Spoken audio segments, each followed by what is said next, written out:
Bismillahirrahmanirrahim. Alhamdulillahi Rabbil Alamin. Wassalatu wassalamu ala asyrafil anbiya'i wal mursalin. Nabiyina Muhammadin wa ala alihi wa sahbihi ajma'in. Assalamualaikum warahmatullahi wabarakatuh. So ngayon kunin muna natin itong Adabul Muta'allimin inshallah. Kasi hindi ko makuha yung notes nung yung Mudaharatul Musyrikin, yung pangwalong lakid sana. Wala kasing signal kagabi pa. So ngayon inshallah, tuloy natin itong Wujubu ihtiramil muallim, ang pagiging obligado ng paggalang sa tagapagturo. So ito pinahalagahan natin dahil ito ay bahagi ng relihiyon. Siyempre, yung tao na marangal, tatrato niya rin yung mga tao ng marangal.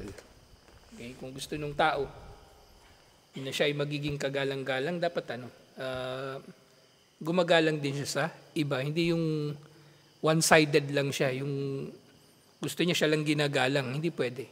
Ang paggalang palagi ito ay mutual, inshallah.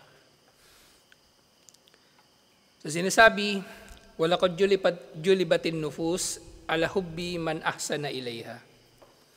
So normal daw sa tao na mamahalin niya ang sino man na nakagawa sa kanya ng mabuti. Normal sa tao. Kapag meron nakagawa sa atin ng mabuti, mamahalin natin. Na yun nga, dahil dito, iba-iba talaga yung pananaw ng tao sa sa kanyang kapwa-tao. Merong tao, galit siya sa ibang tao. Pero meron din naman siya nagugustuhan. So yung tao na yung galit siya sa ibang tao, pero ako gusto ko. Tapos yung tao na yun, meron namang siyang nagugustuhan pero ayaw ko. Intindihan nyo? Iba-iba yung experience natin kasi sa mga tao. Kaya pagdating sa mga usapin na ganito, walang sapilitan. Halimbawa, ba't nakikisama ka pa rin dyan? Galito yung ganyan. Depende. Depende rin sa Iba-iba kasi yung karanasan din natin sa mga tao. Halimbawa, may tao si Manong galit kayo. Iba na lang. Si Manong galit sa pusa, tapos may tao gusto sa pusa. Parang ganun. Iba-iba kasi experience natin. Kaya hindi magandang ugali yung yung pag meron kang kaaway, gusto mo kaaway din nung kaibigan mo yung kaaway mo. Yan, hindi magandang ugali yun. So, kung may away kayong dalawa lang, huwag ka na mandamay. Huwag ka na mandamay. Kasi may taong ganun yung gusto niya, yung pagkaaway niya, dapat kaaway mo rin para ituring kanyang mabuting kaibigan, dapat kaaway mo rin yung kaaway niya. Hindi ganun. Kasi normal sa tao yung mamahalin niya yung nagdudulot naman sa kanya ng kabutihan. Wala namang atraso sa kanya. Ganun. So kung ganito, kung minamahal natin yung tao na nagdulot sa atin ng kabutihan, fakayfa biman allamaha innahu yastahiqqu syukra wa thana. So paano pa kaya yung tao na nagturo sa kanya? Na nagturo sa kanya ng kaalaman na, kumbaga, sa lahat ng papakinabangan, ito yung isa sa mga pinakapakikinabangan. So kung yung tao nagmamahal sa sino man o normal na magmamahal sa sino man na magdudulot sa kanya ng kabutihan, paano pa kaya yung nagturo sa kanya? Ang tao na ito ay karapat-dapat lang sa kanyang pagpapasalamat at pagpuri. Kasing kaalaman, sa lahat ng bagay, underappreciated dito talaga sa totoo lang. Kasi, tinan nyo ang kaalaman habang panahon mong pakikinabangan. Pero ang estudyante ba habang panahon na nagpapasalamat sa kanyang guro? Wala na. Kalimutan niya na yun. Kahit hindi sa hindi sa kontekstong Islamiko. Yung na lang, halimbawa yung mga teacher, yung mga estudyante siya. Marami akong friends sa Facebook, mga teacher Hindi nga sila pinapansin, wala nga like yung mga post nila o ibig sabihin hindi sila tinatangkilik ng mga tao. Pati estudyante nila, hindi sila tinatangkilik. Parang pagkalampas ng estudyante sa grade nila, wala na, itsipwera na sila. Samantalang yung teacher, kung ano man ang ibinahagi niya, habang panahon niya na pakikinabangan ng tao, inshallah. Kaya nga 'di ba yung hadith, Idha mata ibnu Adam in kata'amaluhu illa min thalath. Kapag namatay ang tao, mapuputol ang kanyang mga gawain liban na lang sa tatlo. At ang isa doon, ilmun yuntafa'u bihi, kaalaman na pinakikinabangan. Kasi habang panahon mo yung pakikinabangan. At sa tatlo nga na natukoy doon, yung sadaqatun jariyah, ilmun yuntafa'u bihi, at saka yung waladun salih. Sa tatlo na ito, yung ilmun yuntafa'u bihi ang pinaka magtatagal. Kasi yung sadaqah jariyah mo, pwedeng masisira yun eh. Masisira. Yung balon pinatayo mo, wala ng tubig. O yung anak mo na nananalangin para sa'yo, namatay na din. O di, putol na. Pero, yung kaalaman na ipinasa mo, itinuro mo sa iba, at natutunan nila, itinuturo din nila sa iba, tuloy-tuloy yun hanggang sa araw ng paghukom. Kaya isa yun sa mga dahilan kung bakit napakalaki talaga ng gantimpala ni Abu Bakr Siddiq radhiyallahu anhu bilang kauna-unahang nagmuslim. Kasi lahat ng nagmuslim sa kanya, nagda'wa din. Tapos lahat ng nagda'wa na yon na nagmuslim kay Abu Bakr Siddiq radhiyallahu anhu. So maraming nagmumuslim sa kanila, di ba? Tapos yung magdada'wa din yun, patuloy yun. At hindi lang yung nagdada'wa, nagtuturo yun ng akida, nagtuturo yun ng fiqh, nagtuturo ng Quran. Di lahat ng reward natin, may bahagi dun. Si Abu Bakr Siddiq. Hindi lang bahagi, kumpleto pala, 100%. Hindi mag-uumapaw talaga yung timbang niya sa timbangan sa araw ng paghuhukom. Na tama nga yung sinabi ng Propeta Muhammad sallallahu alaihi wasallam. Kumbaga sa iman, kung sa iman, mas matindi ang iman ni Abu Bakr Siddiq radhiyallahu anhu kaysa sa lahat ng mga tao pag samasamahin man silang lahat. So yung iman niya, ganun din kalaki yung kanyang gantimpala. Ganun din kalaki yung kanyang gantimpala. Kasi yung gantimpala nga ng di ba, yung pagtuturo. Man da'a ila huda, kana lahu min al-ajri mithlu ujuri man tabi'ahu la yankusu dhalika min ujurihim shay'a. Sino man ang mag-akay patungo sa gabay, makukuha niya ang katulad ng gantimpala na makukuha ng ginabayan niya na hindi nababawasan ng gantimpala nilang dalawa. So yung tinuruan mong magsala, sa bawat sala nun, may gantimpala ka. Paano yung tao na yung taimtim talaga siya magsala? Kung ang bawat sala may 10 points, kumbaga perfectong score, 10 points, di kada sala niya meron kang gantimpala. So malaki yung pakinabang ng pagtuturo. Yun nga lang, balik tayo sa mga teacher. So maaring ganun kasi hindi nakinabang yung mga tinuruan nila sa kaalaman. Hindi nila na-appreciate yung kaalaman. At yun ang problema sa kahit saang pagtuturo. Ito man ay academic o Islamiko, hindi lahat naka-appreciate ng itinuturo o naka-appreciate sa nagtuturo. Kaya nga, marami nag-aaral sa totoo lang. Pero hindi tuluyang nawawala ang kamangmangan. Kasi hindi naman lahat naka-appreciate ng ng pag-aaral nila o pinag-aaralan nila. Ang marami sa mga nag-aaral sa totoo lang wala lang, nag-aral lang. Tapos pagkatapos magtitinda na lang. Hindi na magtuturo o hindi na mag-uutos ng kabutihan at magbabawal sa kasamaan. Mahalaga itong tinatalakay natin. Kasi kapag na-appreciate ng tao yung kaalaman, ma-appreciate din yan yung kanyang guro at ma-appreciate niya ang reward nito inshallah at magpapatuloy din siya sa pag-aaral. Kasi ito kumbaga, kabilang sa paraan na pwede mong parangalan ng iyong guro, ay ituro mo rin yung natutunan mo sa kanya. Isang paraan yun ng pagpaparangal mo sa guro. Kasi kung magtuturo ka ng natutunan mo sa kanya, edi may reward din siya sa ituturo mo. Na ibig sabihin, maaring mas malaki pa yung reward na makukuha niya doon.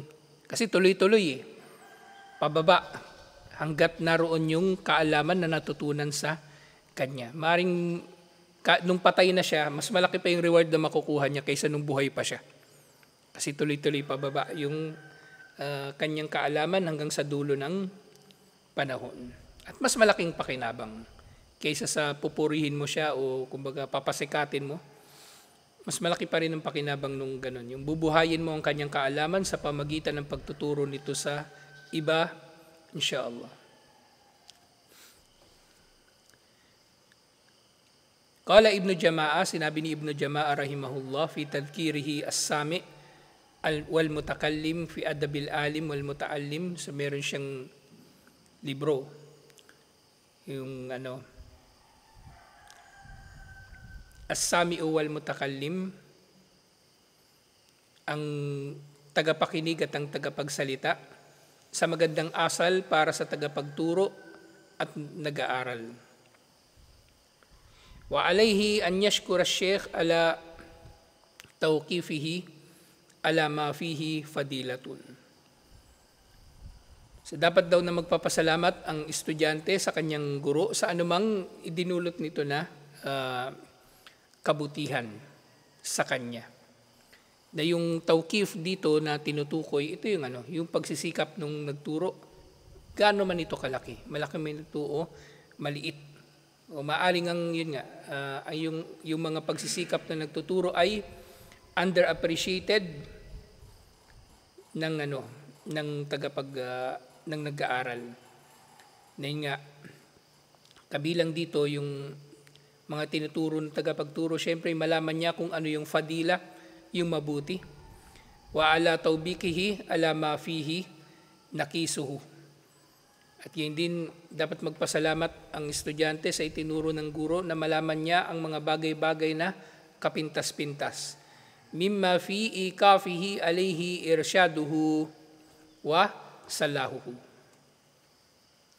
Dahil nga sa, kumbaga, pagtigil niya o pananatili niya doon sa pag-aaral sa guro na yun, naroon ang kanyang pagkakagabay at ang kanyang pagiging mabuti o pagiging mahusay, pagiging mainam, insyaallah. So maraming ipagpapasalamat at kabilang ito doon. Wa yu'addu dhalika min ni'amillahi ta'ala alayhi bi'tina'i shaykh bihi. At kabilang ito sa mga biyaya ni Allah na ibiniyaya sa kanya ni Allah doon sa pangangalaga o pagsisikap ng tagapagturo na maturuan siya. Wa nadruhu ilayhi, at din doon sa kanyang pagsisikap na kumbaga yung pagbabantay o pagsisikap ng guro na makita na natututo ngayong tao, insyaallah. Fa innahu dhalika amthalun ila kalbi syekh. Dahil ito raw insyaallah ay merong mabuting idudulot doon sa tagapagturo, sa kanyang puso lalo na. Kasi mabuti yung pinapakitaan ng ng mabuting ugali ang tagapagturo. Na una, karapat dapat sila rito. At syempre bilang tao, bilang kapwa mananampalataya, so dapat tumatanggap sila ng ating suporta. Hindi yung nambubwisit tayo sa tagapagturo. Na yun nga, kung hindi natin sila, yung sabi ng mga ulama, kun aliman, maging alim daw. Wa illam tastati, kun mutaalliman. Kung hindi mo kaya maging alim, maging mutaallim, maging mag-aaral. Wa illam tastati, paahabbuhum, kung hindi mo man kayang maging mag-aaral, mahalin mo na lang ang mga nag-aaral at ang mga tagapagturo. Wa illam tastati, fala tu'dihim. At kung hindi mo naman sila kayang mahalin, wag mo na lang silang pinsalain. So ganun lang kasimple. Yung relasyon nung mag-aaral sa kanyang guro. Kung di niya type yung yung tao, yung tagapagturo, wag na lang siya maminsala din, inshallah. Wa abathu ala al-i'tina'i bimusalaha. Yun nga, dahil sa positibong epekto ng paggalang sa guro sa puso nito, ito ay nagdudulot din sa kanya ng iba yung kaayusan, at dahil dito, mas maayos niyang magagawa ang kanyang trabaho, insyaallah. So, parang din, di ba? Sa lahat ng klase ng teacher, ito nangyayari ito. Kahit sa mga teacher sa DepEd, di ba, o college, may mga estudyante magugulo, mababad trip yun. Magagalit yun, mambabato yun ng chalk, ng eraser. Kung tahimik ka lang, Kahit hindi mo naiintindihan yung tinuturo niya, tahimik ka lang, di mas mainam sana. Ang mahirap, hindi ka na nakaintindi, bobo ka na, magulo ka pa. Ginugulo mo pa yung kaklase mo. Kumbaga, so hindi yun hindi yun mainam na ugali ng estudyante. Kaya naniniwala ako yung sabi na natitingnan ko rin yung di ba may na-post ako minsan, isa sa mga dahilan ng yung pagkakawatak-watak ng mga tao. Kasi yung mga bobo, ayaw nilang nakikiisa sa matatalino. Gusto nila silang bida. Tinitingnan ko nga sa mga mangangaral ng Islam, yung makikitaan mo talaga ng talino. Tahimik lang sila, gaano lang sila, kilos lang sila ng kilos. Kumbaga, samantalang yung mga bobo, laging nagpapasikat, o kaya laging may kaaway, o gusto nila, kumbaga, nasa sentro sila ng atensyon ng mga tao. Nasa sentro sila ng atensyon ng mga tao. At kapag wala sa kanila yung atensyon ng mga tao, gagawa sila ng paraan para sila ay mapansin. Kasi gusto nila sila yung pinuno, gusto nila sila yung imam, gusto nila sila yung nagtuturo, gusto nila sila yung kumbaga nangunguna palagi sa mga tao. Bobo walang wala silang pag-unawa sa maraming mga bagay. Kaya sila kadalasan pinanggagalingan talaga ng kaguluhan. Tinan mo yung mahilig mag-comment ng masama sa mga post ng ulama, yung mga wala namang pinag-aralan. Wala namang pinag-aralan. Hindi naman lahat ng sinasabi ng ulama tama, maaaring nagkakamali sila, di ba? Pero matalino, alam niya, hindi niya kailangan mag-comment. Hindi niya kailangan magsabi ng masama.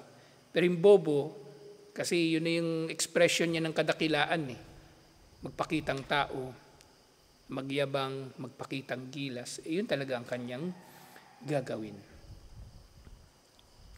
Walaqad dzakara kabra at-tarbiya anna hunaka adadan min as-sulukiyat allati yanbaghi ala talib fa alayha taqdiran li ustadihi.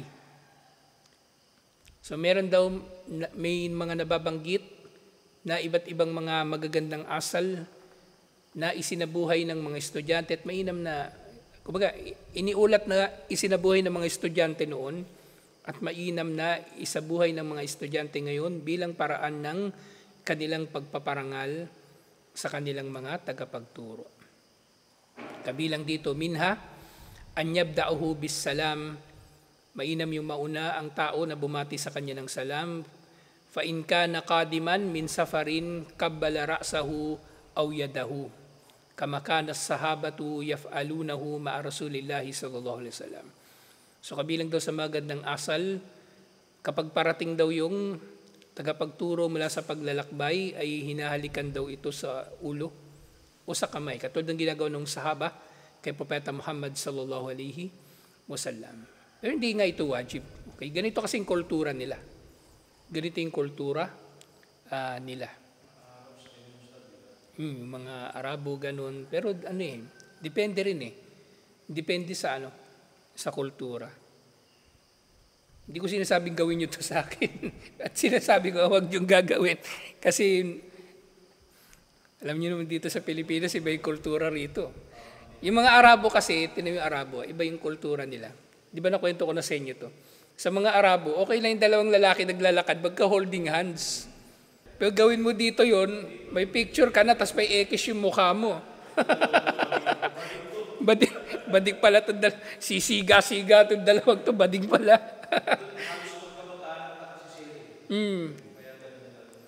Nangyari sa akin yan nung bago pa lang sa Islam, 2005, bago ako mag-Saudi.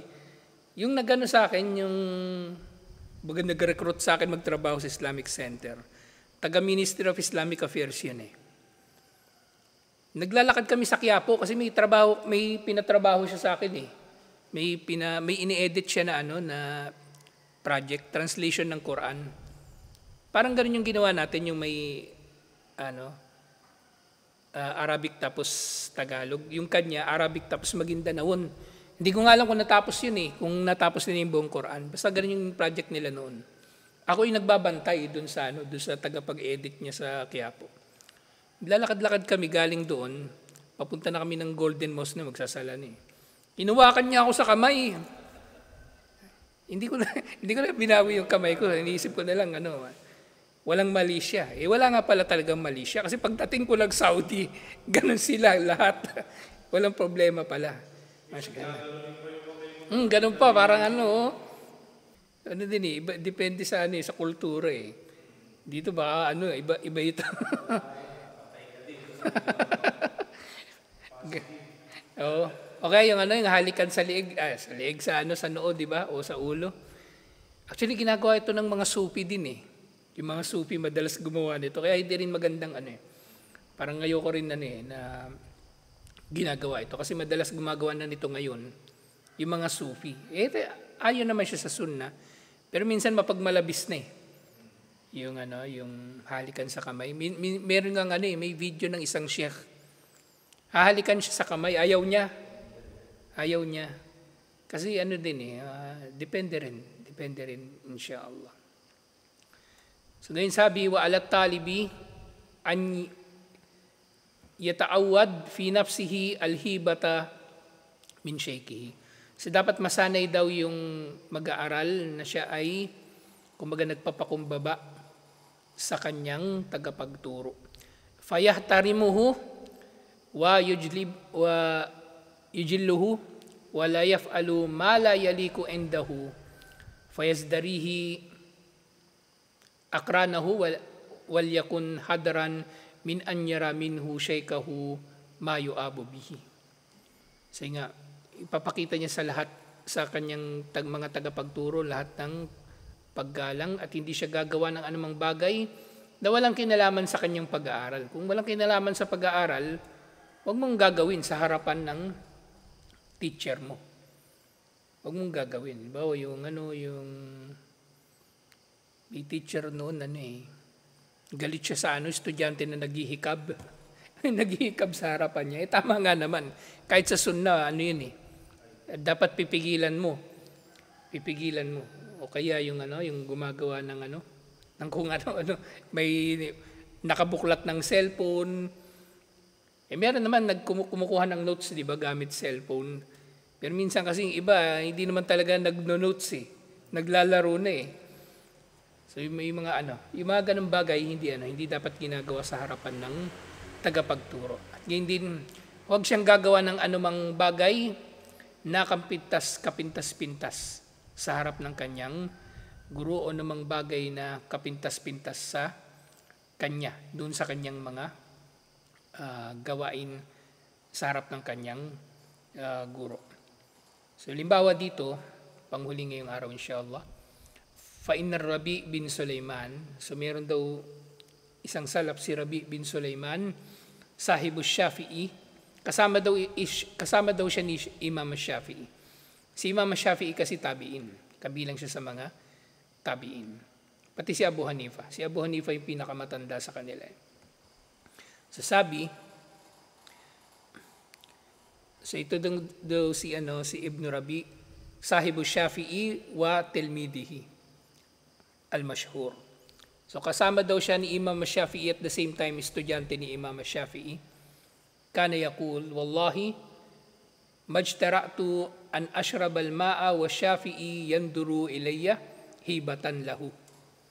Sabi ni Ibn Rabi, hindi raw niya kayang sabi ni bin Sulaiman, Al-Rabi bin Sulaiman, hindi niya raw kaya uminom ng tubig habang nakatingin sa kanya si Imam Shafi'i.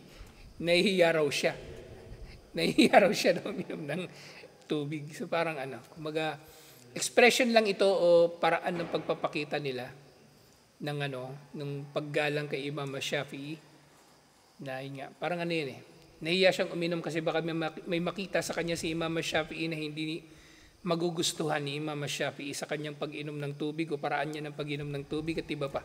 Kaya umiiwas siya. Siyempre, depende. Dito, hindi naman ganito dito. Okay? So ito lang yung isa lang sa mga anyo ng kanilang paggalang kay Imam Shafi'i. Actually, marami pang mga nababanggit dito ng mga ulat kung paano iginalang ng mga naunang mga estudyante, yung kanilang mga guro. Marami akong mga nabasa nun yung kay Imam Ahmad at yung kanyang mga naging ugali. doon. Nandito rin yung iba doon eh. Alhamdulillah. So matatalakay din natin to inshallah. So tutuloy natin ito inshallah. Assalamualaikum warahmatullahi wabarakatuh.